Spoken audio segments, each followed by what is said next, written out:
Hi and welcome to day 4 of week 7 of training cycle 2 of 2021. Great day, solid day where I was strong, where I wasn't that fatigued and where I felt good. During the school day today I was tired and I was in need of sleep, and luckily tonight I'm going to get to sleep an extra hour because I have online classes tomorrow as opposed to actual real physical school.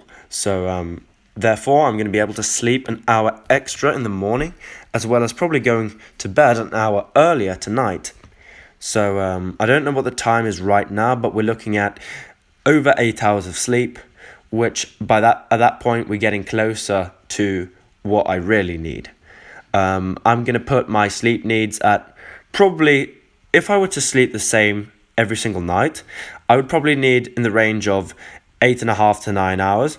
I would like to have more, but I do think that I could be able to function at 90+% capacity mentally at around 9 hours, 8.5 hours of sleep. When you start getting to 7 hours and below, that's when I see some real problems, and anything below 6 hours, I'm going to be extremely tired. And it's actually pretty interesting because when I sleep like 5 hours, I actually have less energy than when I sleep 4. But obviously that isn't long term, that's just short term, because you don't really get into as deep a sleep. You don't get those same hormonal effects from a longer sleep. So sleeping shorter may give you more short-term energy, but long-term it will just leave you a lot less useful. And this is like, oh, by the way, boom, 97.5 kilo bench press, matching my lifetime personal record. All right, let's talk about this for a while. Check out my muscles, by the way. Making solid gains in muscle mass. So I'm happy with that. But like I was talking about earlier, discipline, motivation, that wasn't what I was talking about. I was actually talking about something before the bench press.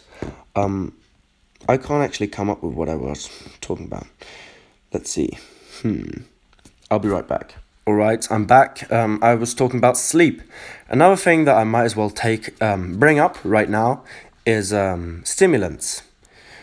I have had over the years, not over the years, but well, technically my channel is pretty old at this point, but anyway, I have had a couple of people, like 2 or 3, ask me about stimulants, about coffee, about nicotine, different things along these lines that many people my age use, and even people of older ages as well, especially when it comes to caffeine.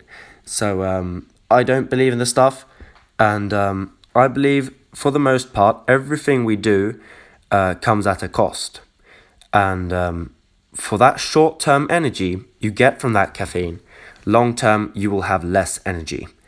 That is for a multitude of reasons, but let's just take it over the weekly perspective.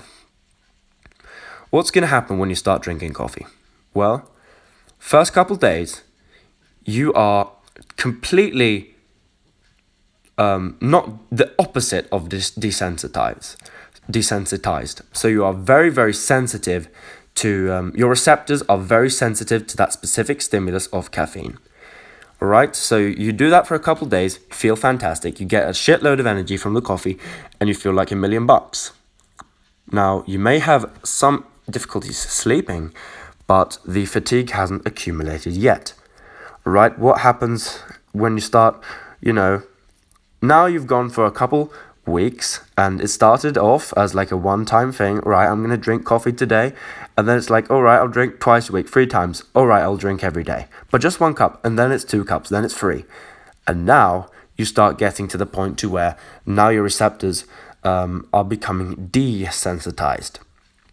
Now when that happens, you need a larger and larger dose to get the same effect. And that larger and larger dose comes at a larger and larger health cost. Now, when you are desensitized to whatever stimulant, whatever drug, whatever, it won't hit you as badly in terms of health because it won't hit your body in the same way hormonally. All right, so a massive coffee drinker, if that person halves their coffee, drinking That person might actually see benefits in their health, but or at least see less negatives. But a person who never drank coffee before, who did half of what the massive coffee drinker does, that person is going to see some real serious problems. So I would just advise anyone to not get into this stuff, and it's just simply masking the fact that you are not sleeping enough. And the vast majority of us aren't sleeping enough. Now, there is, however, a small demographic of people who work desk jobs, who go to school, things of that sort, who basically have extremely low physical activity, but still go to the gym. I'm pretty sure that at least a couple people who will watch this video, maybe 3 or 4 or 5 people, will be able to fit themselves into this category. If you have a very low level of activity throughout the days, throughout the weeks, throughout the months, but you still strength train or whatever, that is an interesting situation to be in, because those people often report that they have lower energy, and I felt this myself in times of very low physical activity.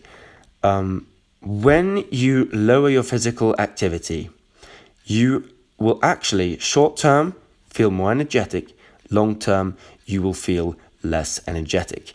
You will feel sluggish, you will feel sleepy. Things in motion tend to stay in motion, while things at rest tend to stay at rest. And in that case, you are at rest. So for anyone with a desk job, for anyone who has school, in a way to where you have to sit down for long periods of time, you have to not move much, you have to keep a low heart rate and just work with your brain instead of with your body, I would recommend to take frequent breaks, move your body, do a deep squat, lift your arms over your head, stretch your hamstrings. Take care of yourselves, guys. It doesn't take many minutes a day to increase your health massively, especially if you don't train.